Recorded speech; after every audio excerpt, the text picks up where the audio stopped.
Hello, my name is Daryl Leipold, and I've been interested in the Lake Minnetonka for many years. I moved on to Stubbs Bay in June of 1965 and became interested in the lake and started to collect material about the lake because I like history. And in 1971, I opened a store in Excelsior. And having a store now, I had a place where to operate out of and to continue to collect Lake Minnetonka material. And what was interesting was the old steamboats.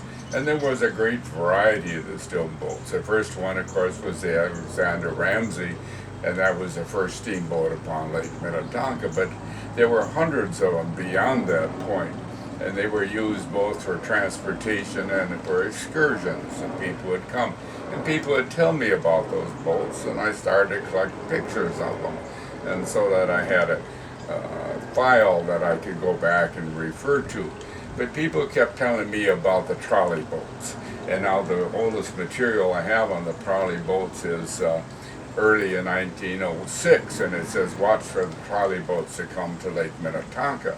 But of course, people didn't call them the trolley boats, really. They called them the streetcar boats because the boat looked like a streetcar upon a hull. And it was very interesting. But the actual name of it from the streetcar company, which was the Twin City Rapid Transit Company, was a fast express boat. And now they were going to open up a amusement park on Big Island. And they were going to purchase the Tonka Bay Hotel, which had been the Lakeview Hotel. And they were going to operate a fleet of boats upon the lake. And they initially were going to build 6 of them, but they had plans to build many more. And people told me about them, and they said there's several of them in the lake, the hulls only, and perhaps a more complete one that was put in a little later, the last one to apply the waters of Lake Minnetonka. And they were off the deep end of Big Island. And the people, Fred Pierce for one, which owned the family that owned the amusement park, the Excelsior Park Company, said, "Wouldn't it be interesting to bring a boat up?" Well, that was interesting to bring a boat up if it could be brought up.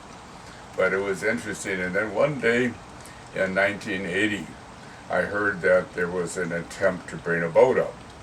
And then I was informed that the boat was there, the hull was there, and it was over on at the Minnetonka Dredging Company up on land.